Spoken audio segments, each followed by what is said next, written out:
honey, Netflix has a walkout. Lil Nas X gets a day. Alec Baldwin shoots and kills a director, honey. Plus, we have entertainment journalist Eric Devontae right here. So grab your cocktails, get comfy, because you're watching The Danyol Jaye Show.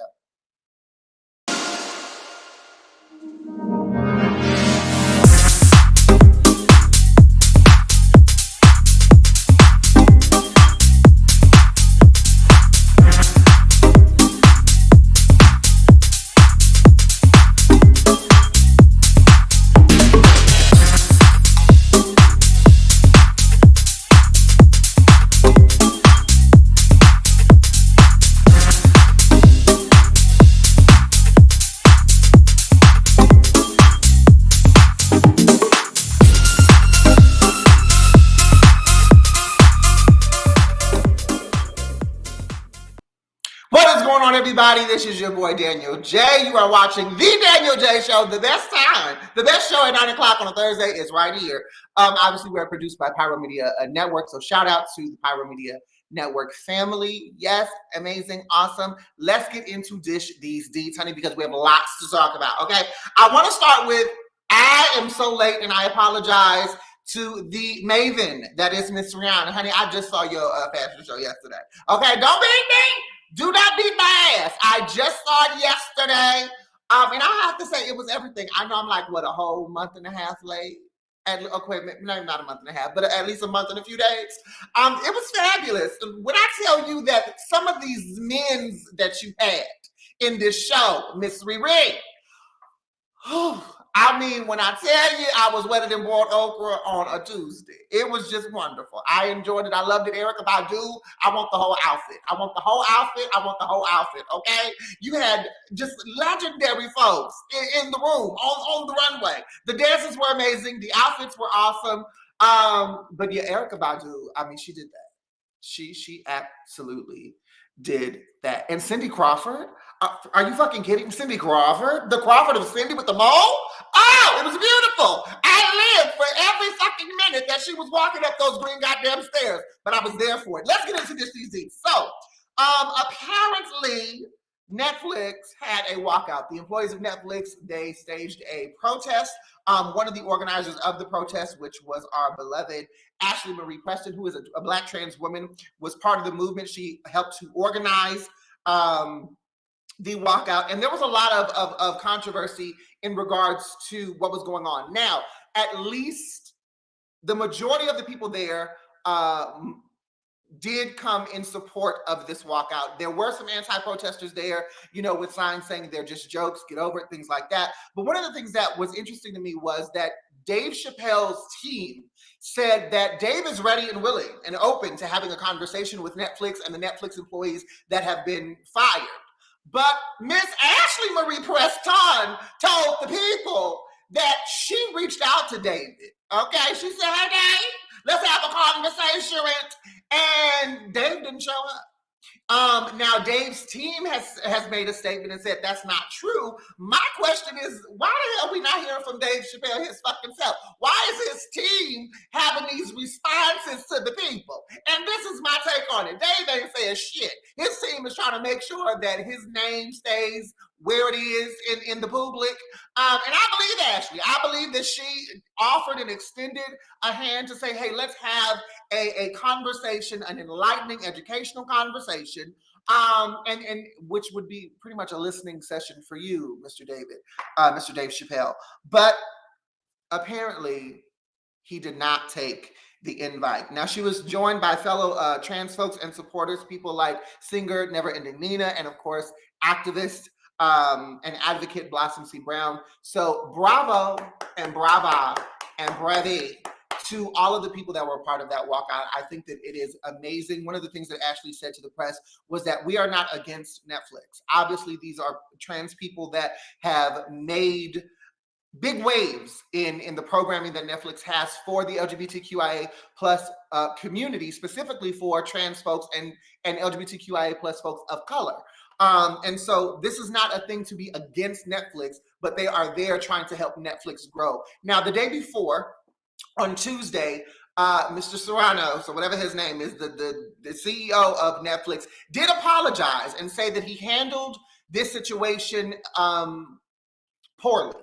And he said that he wishes that his words would have been different. But again, things like that, I'd be like, child, your ass is on fire, and you trying to calm the masses. But anyway, bravo to y'all. Walk out on their asses and do what you need to do to get the result that you need to get. All right, moving on. Lil Nas X gets a day over in Atlanta, Ronnie.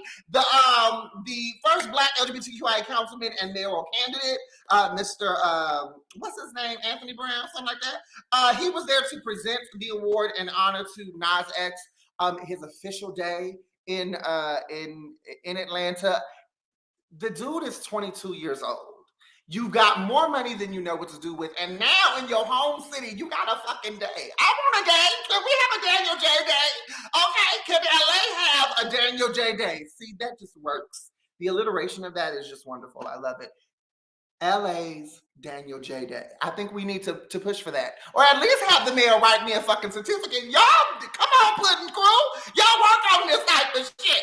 But no, in all honesty, I'm really happy for Lil Nas X. I think this is a great achievement. I think it's a great honor. A lot of different people were there. Candy Burris was there. A lot of people in his industry, a lot of other artists were there to support him. So bravo to Mr. Lil Nas X. Now, here's the tee-hee-hee for Dish the Deeds today. I was reading the news, and it came across my timeline that Alec Baldwin accidentally shot and killed the director of photography on a movie set that he was a part of. Now, apparently they were doing a scene for an upcoming film, and the scene required for someone to shoot for Alec to shoot a gun, and the gun was supposed to contain blanks. Apparently, we're not sure yet. Either the gun had a real bullet or there was shrapnel from this gun that exploded, and it injured not only the director of photography, Helena Hutchins, who is 42 years old, but it also injured the director of the film, Joel Sousa. Now, Joel is currently being cared for. Unfortunately, Helena died from the injuries, so she is no longer with us. RIP to Helena Hutchins. There have not been any charges that have been filed thus far. I'm sure that Alec Baldwin is just shitting his shorts because I would. Like, again, we all understand that it's an accident, but to be on the giving end of that accident, I'm sure has to be some emotional, psychological trauma that the man is going through. But I will do my best to keep you guys updated in regards to this particular story. Outside of that, we're going to take a quick break because we got to pay the bills. Okay, but when we come back, I'm going to be sitting with one of the greatest friends a person could ever have. Super talented, super funny, sexy, and thick as all hell. Eric Devontae is here on the Danyol Jaye Show, and I'm super excited. But before we get into that, I'm going to give you a chance to go refill your cup because I'm sure some of y'all drank that cup during Dish the Deeds. So go grab you another cup, grab you some snacks, get your cuddle boo, and I'll see you after this commercial break right here on the Danyol Jaye Show.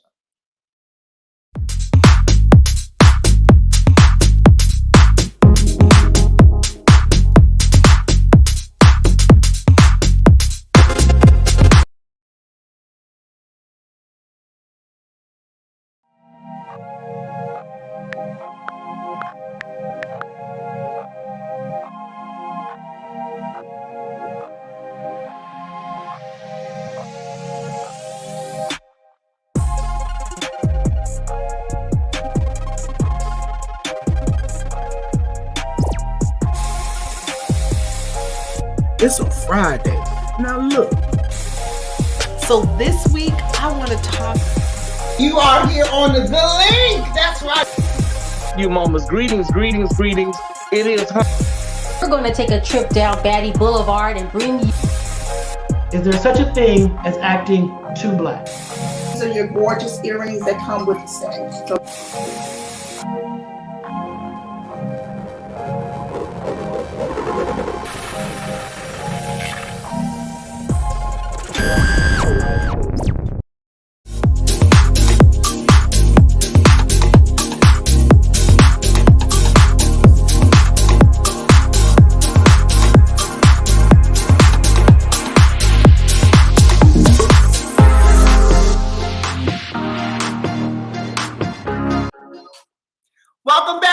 watching the Danyol Jaye Show. It's Thursday. Y'all know what it is. I am so excited to introduce my guest tonight.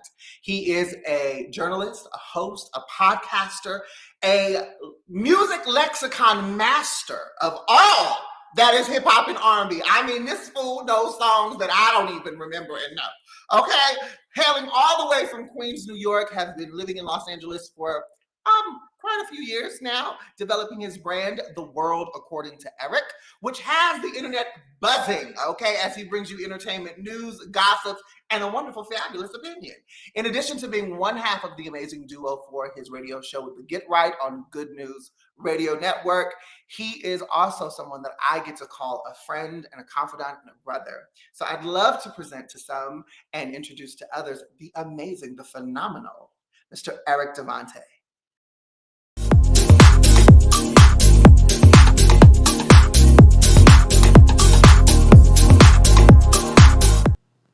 What's going on, Mr. Eric? Looking fabulous and fly. I love it. Come on, shoulders out. I had you to are give a little giving me Black Panther fab. You asked me to come on. I was like, let me you give are him a giving little me Black Panther fab. I love it. Thank you. You look great too. You know, I try to do a little something. I try to put a little something together. So how are you doing? What have you been up to? Because I mean, you have been all over the red carpets. You have been interviewing all kinds of celebrity. I mean, you are out here doing the damn thing. Like, how are you feeling knowing that your brand, that your face, that your name are in all of these hats that people are requesting? I feel blessed. I feel very blessed. Like, there were days where I was praying to get to this point, and I feel like I haven't even scratched the surface, but I am so grateful to be in this moment. I think it's a true testament that when you feel a calling in your heart to really like go for it, because you know a lot of people don't see the vision as clearly as you do. So I'm grateful that I listened to that voice and that calling, and I'm so grateful for everything as it unfolds. Now, you talk about the calling, you talk about this passion. How did all of this come about? Like, did you know as a kid that you wanted to be in entertainment, that you wanted to be a journalist and a podcaster, or did that kind of come later on in life? I had a slight inclination that I wanted to do entertainment. I would always tell my mom I wanted to be famous because kids don't really know the breakdown of all of that. You just know you want to be in the lights and you really want to do the things, but you don't know what the things are. So for me, it's been a lot of trial and error. I've always loved making people laugh and talking to people and sharing my opinions. So I knew that had to be like the basis of what I was doing. But as I got older and as I tried more things, I found out I had more interests and more gifts. So it unfolds, and I'm pretty sure I'll find some other stuff as time goes on. So you have a degree in journalism, correct? Yes. Now, I've seen some of your college photos. That is not the person that I met when I met you, over 5 years ago or so. What has been the journey personally? Because one of the things that we talk about, just you and I, and what I talk about on my social media platforms, is this identity and this representation for Black queerness. We, with everything that's happening with Dave Chappelle and like conversations regarding Black trans women, and there's a lot of talk about intersectionality between Blackness and queerness. And I have seen through photos, of course, and conversations with you, you travel this journey. What has the journey been like for you to get to a space where you are comfortable being in this industry, being in front of the camera as an openly gay Black man? It's been a tough journey, but then not really. Tough in the sense that I had to first accept myself, and I think that that's the hardest thing for a lot of people, accepting yourself, because as a child and as a Black man, you have so much messaging that comes from your parents and your family that tells you that this is how you need to present yourself. If you're not doing this, this is not the representation of a man. So fighting off all of those messages from young and unlearning that stuff was hard. But I think the walking in my truth aspect of it is kind of just like a force of habit because I don't really know any other way. And to bring up what you were talking about, like the Facebook pictures and stuff, like it was really a developmental journey because the crop tops and stuff didn't pop off until I moved to LA. Honey, So when I look at some of those photos, I'm like, okay, first of all, Letterman sweaters and, sweater vests with the collar popped out. I'm like, who is this child? I know. Who is this little boy? And I think it's great that to be able to, well, of course, I met you kind of like in the middle of that journey. But to see you now, to see you on a red carpet in a mesh shirt, just giving skin and giving body, and wearing these fabulous printed pants. Thank you. There's a testament there to the comfortability, the confidence that you talked about coming into your own. Now, the brand that you've built, that most people know you for, is the brand The World According to Eric. That's my baby. That's your baby. How old is that baby? It just turned 5 It turned 5 on October 10th. Oh wow! So you're in celebration month. This is very month for you. You are very timely, is what it is. Am I very timely? Because what are the odds that you asked me to come on this show like the week of? You asked me a few days ago, but it was like right after, and I hadn't posted anything. So it was just like, how the hell does this bitch know this? I listen to the ancestors and I listen to the spirit. Amen. Hallelujah. Praise God. They'll never see you wrong. So that's amazing. How did The World According to Eric come about? It happened. So my senior year of undergrad, I went to Binghamton University, upstate New York, an hour under Syracuse for anyone who needs a point of reference. So I was doing some stuff for the Multicultural Resource Center. They had me like interviewing people on campus, covering events. I was hosting fashion shows and award shows. Like I was really building the foundation. Without knowing I was building the foundation, I was kind of just saying yes to a bunch of things that felt right. But once I moved here, saying yes to a whole bunch of stuff that felt right. That's a word. Once I moved here, I had got accepted to USC for grad school, and that's where I got the master's degree in journalism. But with that, you get what's the word? Financial aid. So you get financial aid, and USC has a shit ton of money. So and one of the things I told myself was to pay rent and invest in camera equipment. So I went on Amazon and I had got this whole Canon T5i package set. It was like a little under $800, and it came with the camera, the tripod, the lights, all the works. So one day I just cut the camera on because I was like, bitch, you spent almost $1,000. You're gonna use this shit. I cut the camera on. And I know the feeling. Trust me, I know the feeling. You know how it goes, a creative journey. So I cut the camera on and I just started talking, and I didn't really know what I was gonna say because at that point I didn't have any content and I didn't have a clear direction. But I knew I wanted to call it The World According to Eric because my ultimate goal was, one, to be able to share my perspective comfortably in the world like everyone else does. And then also I wanted to take people on my journey to show them that you may not start with all the resources, but if you have enough drive and a good spirit about yourself, you can open a lot of doors. So that's what I wanted The World According to Eric to show people, that it's not so much how you start, but how you finish. So that was my driving focus. Now, with The World According to Eric as a brand, are there other aspects to this brand that you want to evolve it into outside of just podcasting and, sharing your perspective? Like, is there a book? Is there a movie? Is there a film? Is there, like a TV series, a web series? Mm-hmm. I want this brand to go. So it's interesting. I learn different parts of it every time I try something. I've always wanted to have a sitcom. That has been one of my things because, as a 90s Black person, that was our era of sitcoms. So I've always loved that, and I've always loved the sitcom format. And I've especially wanted The World According to Eric to turn into a talk show because a lot of my biggest influences have their own talk shows or had radio shows like Charlamagne the God, Wendy Williams, Angie Martinez. So that was the route that I wanted to, and RuPaul. And I wanted to take that route. Because I was just like, yes, I want to connect with people. I want to humanize celebrities. I want to create a space where people can come and have fun with me because that's very much my energy. So the world according to Eric is supposed to take a lot of different avenues, but I think the one that I saw the strongest is the talk show. Now, as we can tell Mm. from your background, Oh, this whole thing? you have an infinite love of hip hop and R&B music. And like I said, you at your age, you bring up stuff that I'm just like, I have never heard this shit in my life, and I'm way older than you.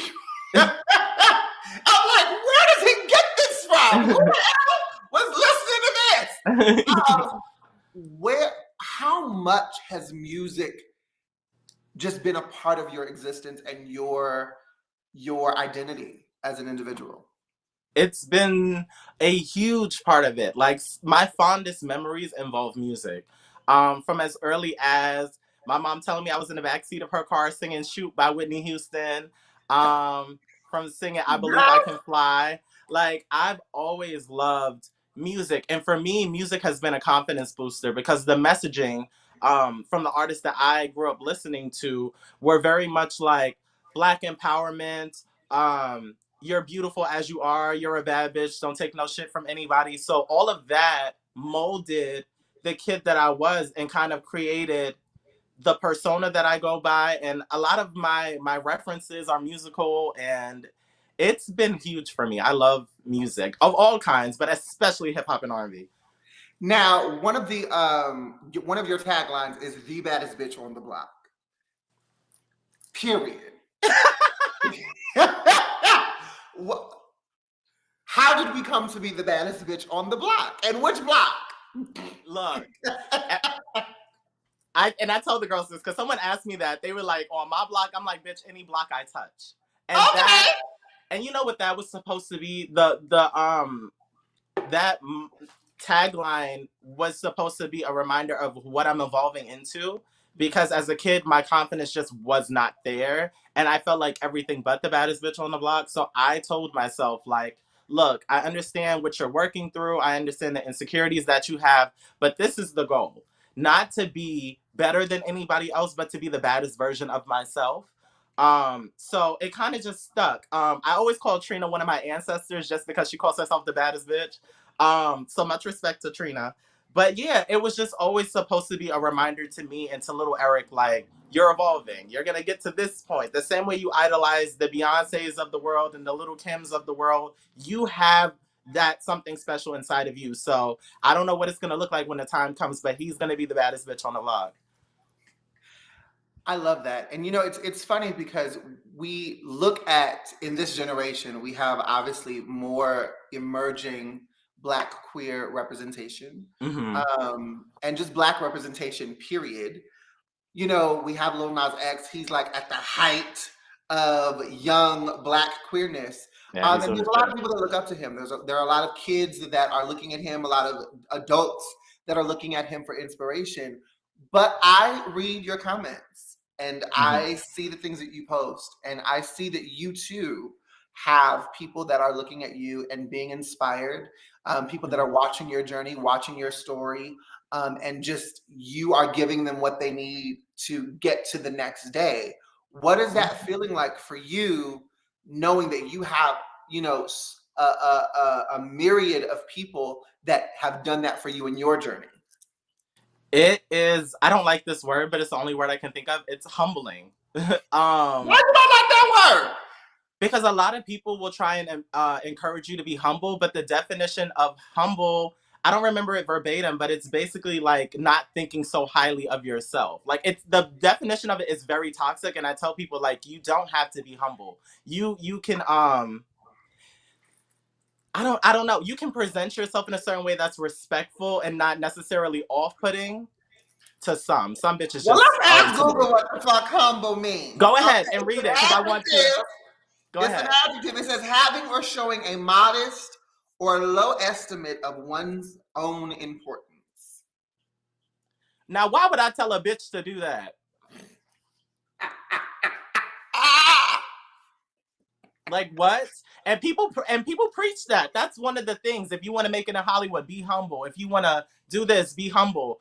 And then you read the definition. It's like, this is what you want me to do? Make myself small for what? The next bitch in the room to not do that? No, you don't have to be this off-putting, polarizing figure. You can be self-assured. You can be a bad bitch, but that doesn't make you a better bitch than the person next to you. It doesn't make you greater than or you too good for something, like, you know. So I don't really like that word. But to answer your question, I am so grateful because there have been so many people that have poured into me. Like a lot of my dreams have been realized because I have always had people affirming my gifts. Even when they didn't know where I was going, they were always like, I see you headed somewhere special, or you're so talented, or I see you in lights and all this stuff. So for me to be able to pay it forward and show people that you can do what you want to do with enough drive and enough passion, I'm grateful. All I pray for is one of the things that I pray for is to be a vessel of like light, love, happiness, success, and really like empower people. I know I sound like Mary Tyler Moore, but you, you get it. Again, a reference. Why do you know this? Come on, Mary Tyler Moore. Okay, so we have The World According to Eric. That is your brand. It's doing well. We see you on Instagram. We see you online doing your thing. But you also have the radio show The Get Right, which is on the Good News Radio Network. How did you come about being a host on that show? Oh my God, that's my second baby. Oh, so you have two babies. You got two kids. She's very fertile. She's very fertile. So what happened was that fresh out of grad school, I saw a Facebook ad, which is crazy because I don't know how I connected with Keith, who is the founder of the Good News radio station. Shout out to Keith with his fine ass. Shout out to Keith. I know his girlfriend, so I ain't gonna say no more. But shout outs. No disrespect to any of his family because he has a wonderful family unit, but yes, the nigga is fine. Yes, and he is. So I saw a Facebook post one day and it was like, are you interested in podcasting? Have you ever thought of having a radio show? And, you know, once again, saying yes to things that feel right, I reached out to him and I was just like, oh, you know, I did some radio hosting when I was in undergrad. I had my own talk show. But at that time, I was doing it by myself for like 30 to hour, increments. Bitch, that was hard. Either way, I was like, I want to do it again. So I reached out to him back in like August of 2017. And then from there, I had connected with one of my frat brothers who we met on Facebook. Shout out to Calvin. I love him so much. And I knew he was into media and entertainment because we were connected through like a gay Facebook group for Sigmas, our fraternity. And then I knew he was moving out here. So I was like, oh, have you ever thought about podcasting? Would you be interested in doing it with me? This is my idea. And Kelvin had hopped on. And then from there, 4 years later, The Get Right.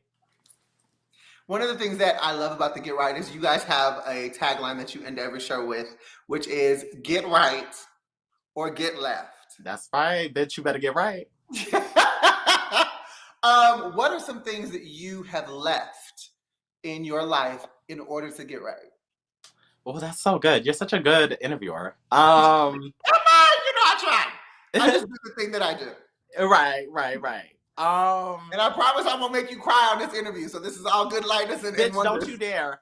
Y'all don't know, but she's good for it. She's good for it. When Mary J. Blige said, I'm not going to cry, that's why I got this black bonnet on. I almost wore a scarf.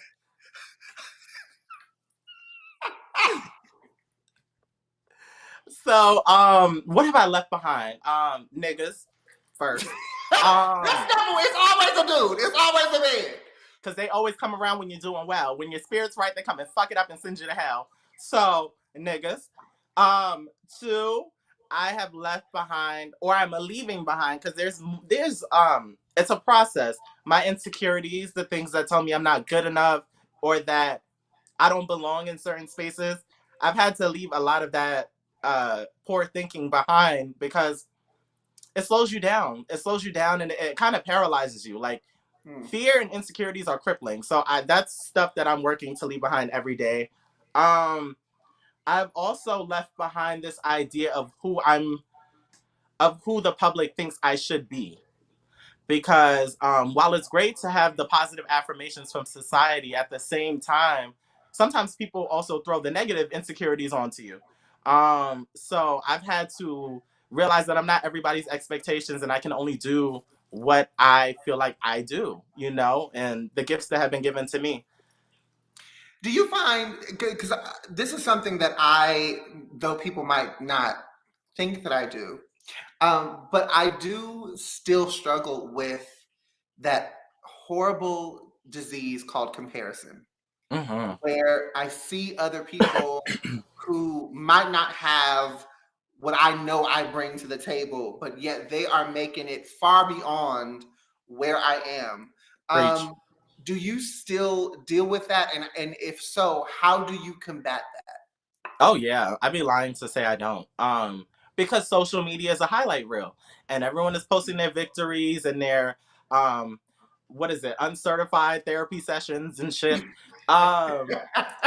So for me, I've had to learn what is inspiring and then learn what is too much.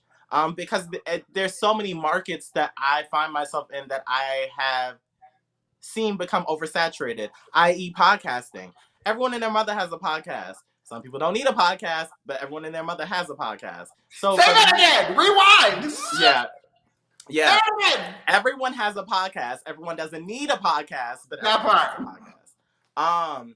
But yeah, like seeing a lot of content creators, social media personalities, and you see some of them kind of shoot off one day, and it's just like, well, when does my time come? Or like, what am I not doing? But I also have to understand that everything will come to me when I'm ready to handle it, because I don't know what their struggle has been. I don't know what they deal with on the daily.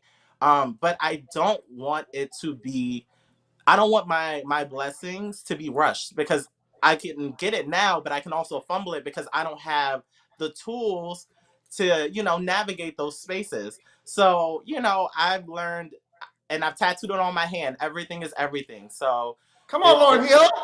Come on. I just have to know that in divine timing, everything is going to happen for me the way it's supposed to, and just be happy for other people, because I don't know what their journey looked like up until this point.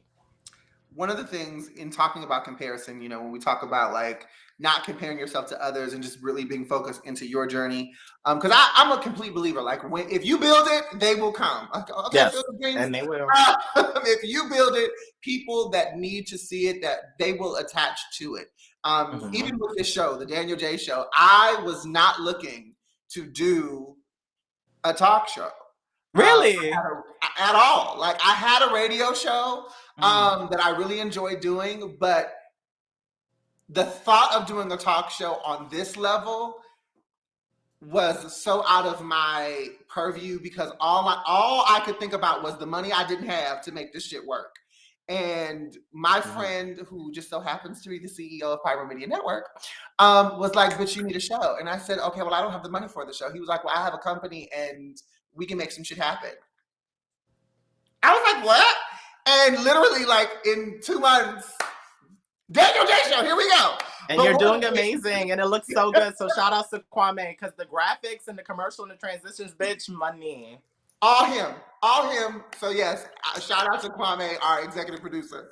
But one of the song that I listen to often is a song by Jonathan McReynolds, and I want to read some of the lyrics before we go to a commercial from his song called "Comparison Kills." And it says, "I can only speak for my world, where almost everyone has what they need. Other nations live with sickness, but over here we die from jealousy.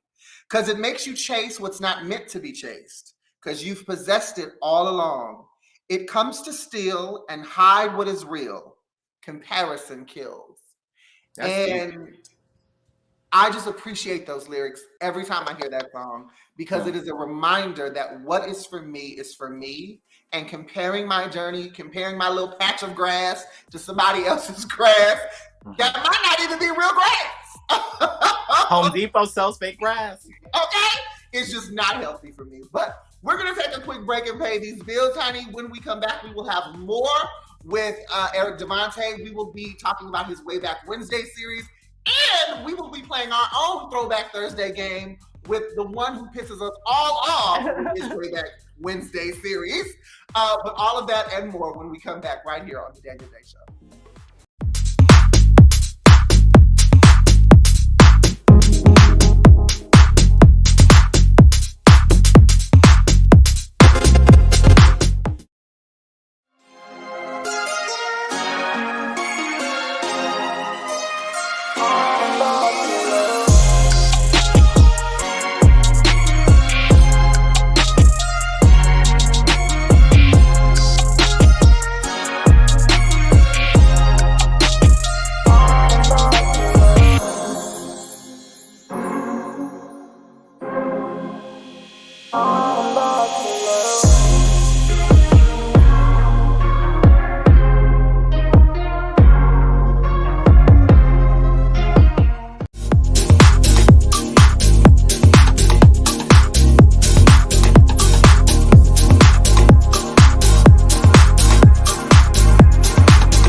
going on, everybody? I am here with our entertainment journalist, host, and podcaster extraordinaire, Eric Devontae. We've been talking about his journey to his brand, The World According to Eric.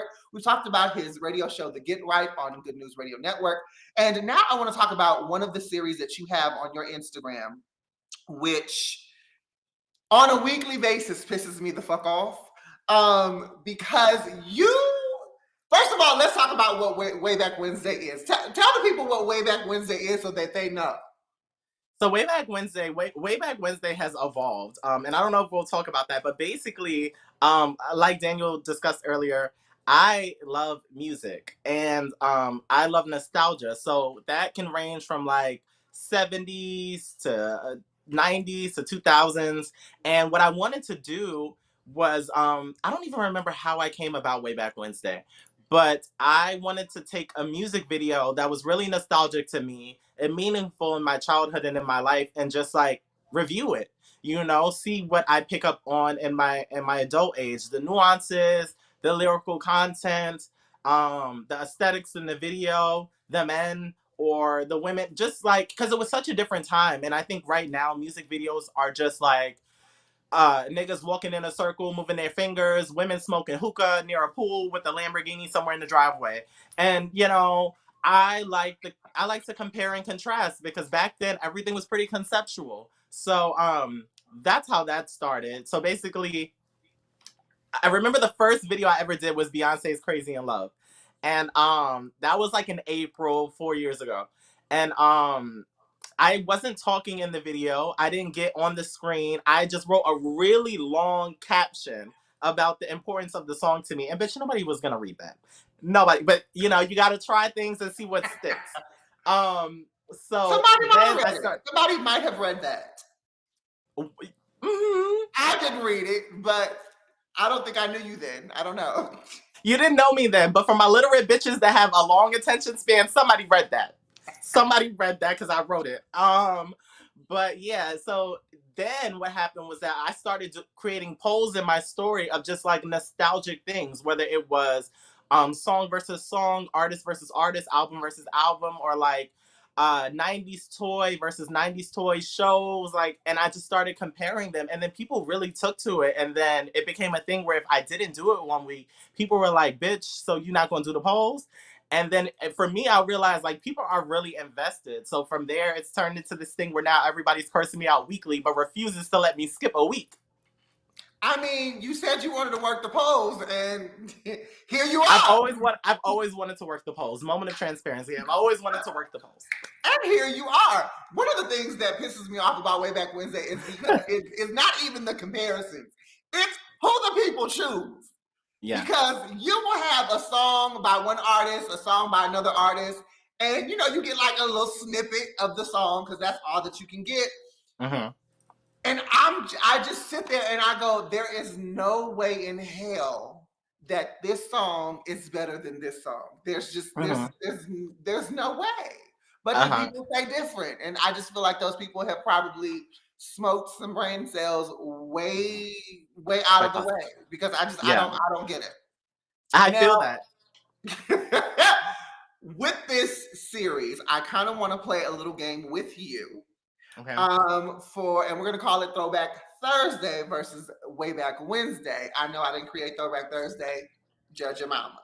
But I'm gonna name some artists, and I want you to pick one artist or the other. You can only pick one. You have to pick one. You can't do no both type of shit, because I know you. I don't like that.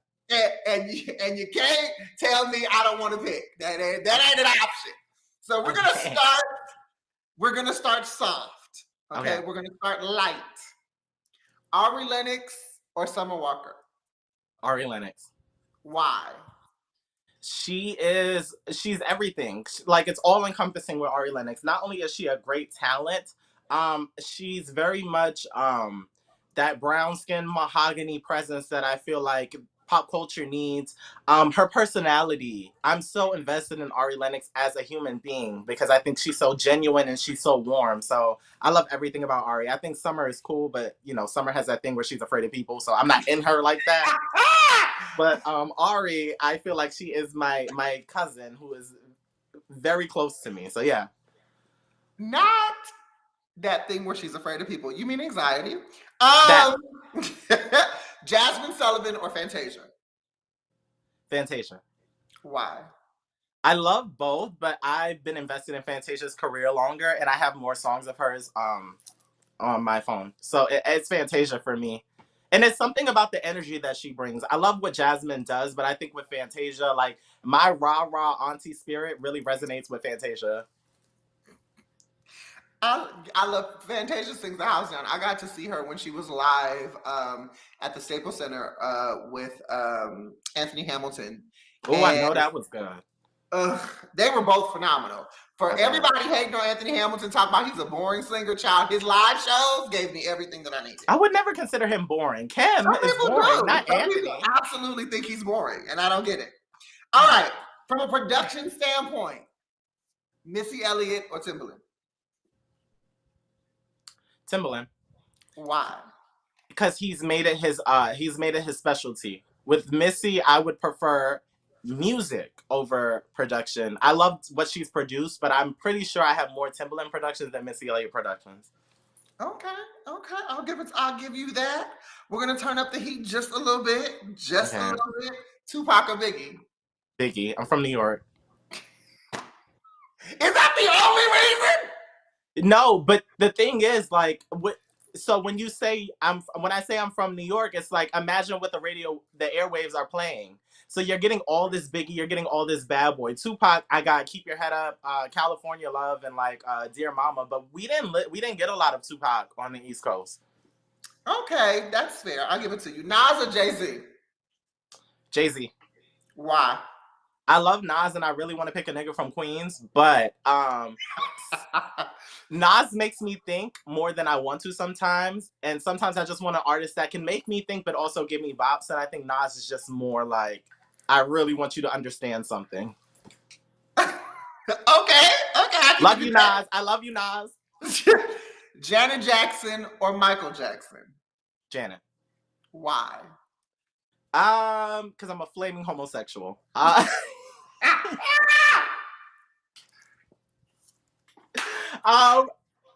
love Janet. I love her so much. I have more of her catalog than Michael's. I love Michael down, but I have way more Janet than Michael.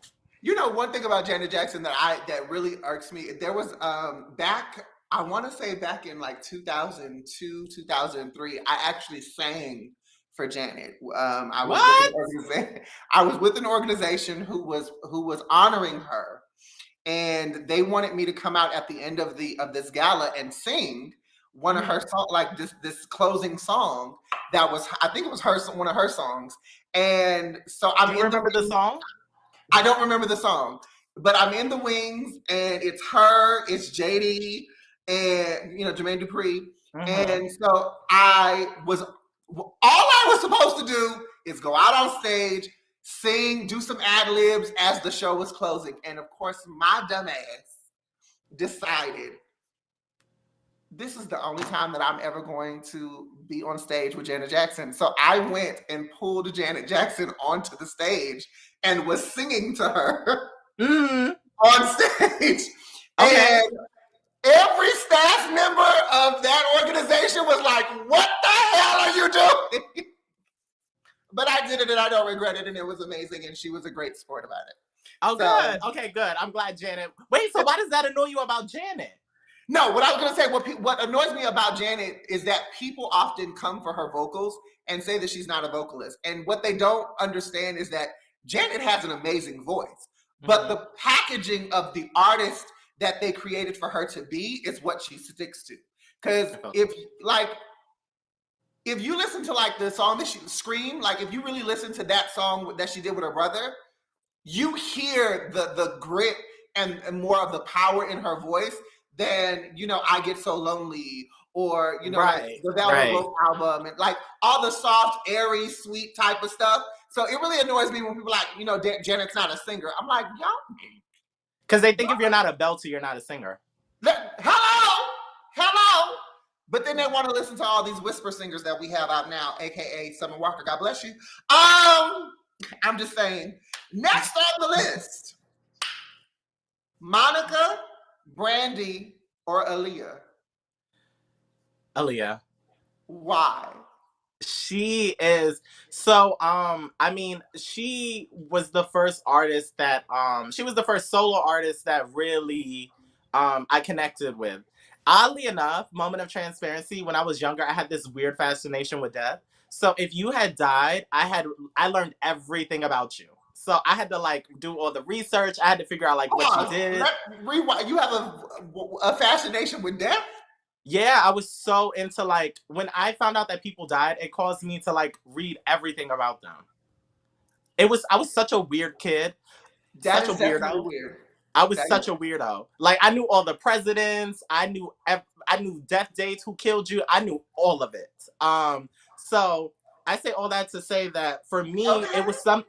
it was something about her energy in the industry. I feel like there is this it's easy for people to have this holier than thou or better than you or I'm trying to like chew all you bitches out. I feel like with her it was very much I'm doing this because I love it and it makes me happy and when I see you if you're a fan or another artist I'm going to connect with you genuinely. I'm just here to have a good time while I'm here. And that's what she gave me. So I love Brandy down, Monica down, but I feel like my spirit resonated most with Aaliyah.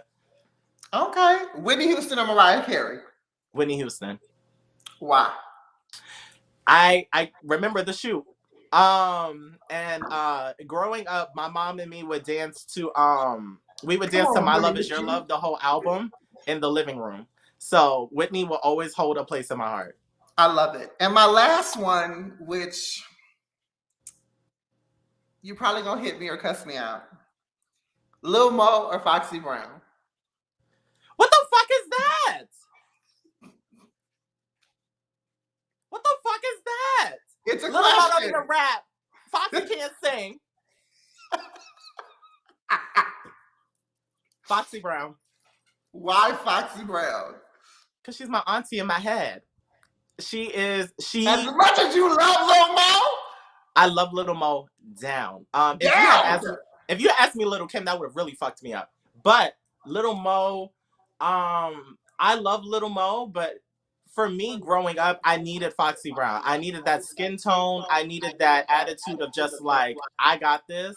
I'm a bad bitch. And Foxy really instilled that in me. And she was one of the people that made me love my skin.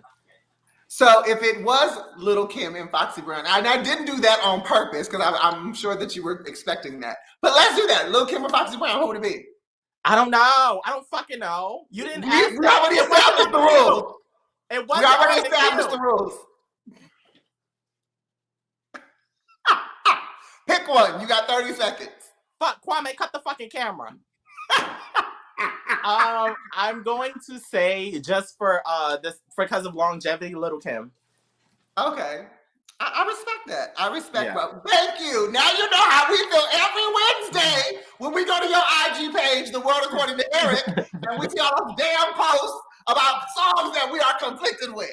So you get to see what it is that we feel on a weekly basis. Mm-hmm. But Eric, I want to say thank you so much for being a guest on this show. I have just, as a friend, I have to say it is inspiring and wonderful to watch your journey, to be a witness on the sidelines of how your brand and how you as a person are progressing. Thank you. I'm just so proud of you. I'm so super, super, super duper proud of you. How can people follow you on social media? What do you have coming up? What can they look out for? What's all the news coming for Eric Devontae? Yes, people, if you would like to keep up with me on IG, feel free at The World According to Eric. Facebook, Twitter, and YouTube at Eric Devontae. And my TikTok is Eric Devontae Russell 3. I'm trying to get it all to be The World According to Eric, but some bitches took it before me and they don't do shit with it. So you can keep up with me there. In terms of what's coming up, look forward to more red carpet interviews and sit down interviews. I've dabbled in music, so I have a lot of concept videos on the way that I'm very, very excited about. Now you just finished like a film or a show, right? As an actor, like you were playing. Yes. I played a choreographer in Flawed the musical. Shout outs to Troy, my frat brother, and that was an amazing experience. When does that come out? When can we see it? So this is season 2, and it's gonna air January 2022. I don't have a date yet. I just know it's January 2022. Okay, And so it'll be Vlog the available on Musical, YouTube. y'all know to look out for that.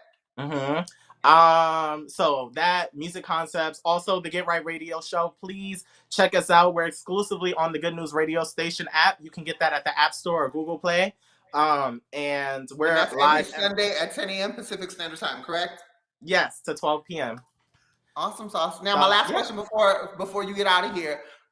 For the people wondering, for the people who want to shoot their shot, are you single? Girl, so fucking single. All right, well, we're gonna go ahead and put you back into our virtual guest green room. So don't go anywhere. But again, thank you so much for being on the show. You are an amazing individual. We definitely have to have you back. And is there anything that you want to let the people know? Oh my gosh. Please continue to support Daniel and all that he does. When you see him post on social media, please don't just like it, comment, share it. It doesn't cost you anything to support people. It doesn't, it won't slow your own journey down. So don't be a selfish bitch. Also, thank you so much for having me, Daniel. You are truly a breath of fresh air and you are killing it. I'm so glad that you have this talk show now. And to everybody who is watching this, please pursue your dreams. You only get this one life, so make it work for you and don't worry about what other people have to say. This is your world. We're just living in it. And with that, we are going to jump right into Hey Puddin'.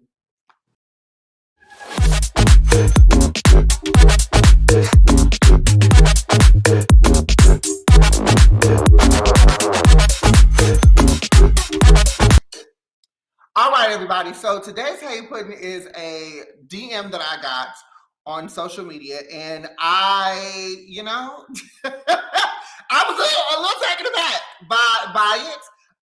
But it comes from, let's see here. This is from Mr. DL Booty Lover. Okay, it says, "Hey, what up, DJ? I live in Los Angeles, and I've been messing with dudes on and off for like a year. Thing is, I have a whole ass girl. I love my girl, but there's something about being with a dude that just excites me. I'm afraid to let my girl know that I'm into dudes because I feel like she'll blow up my spot and break up with me. What should I do? Should I tell her or keep just doing what I'm doing on the low?" Oh, okay. Hey, Puddin'. So I will never err on the side of cheating. That's just not how I get down. You are definitely, I think, exploring your sexuality. You may be bisexual, but at the end of the day, you are in a relationship, and you are in a relationship that deserves honesty, transparency, and truth. And if you are in this discovery period, I think that it's best to do to go through that discovery period as a single individual, where you can be as honest with the people that are involved as possible versus cheating behind your girl's back. Now, I'm not saying that you necessarily have to tell her that you are into dudes, but you may have to end that relationship in order to be as authentic and true to yourself. A lot of times when we're in a relationship, we are in fear of losing that person because we fear losing everything that they come with. We fear the conveniences that they allow us and the connections that we've built. But unfortunately, sometimes the best thing for you to do is to leave an individual, to end a relationship, to give not only yourself the opportunity to really dive into that journey wholeheartedly, but to also give them the opportunity to live their best life and to be as authentic and truthful and as honest as they can be in their next relationship. So my advice is, you may not necessarily have to tell her that you're into dudes, but I do recommend that you end the relationship if you're going to continue to mess with dudes. That's just my take on it. So there it is. I want to thank everyone for watching and tuning in. Thank you so much for commenting. Remember, you can find me on all social media at Danyol Jaye. That's DanyolJaye.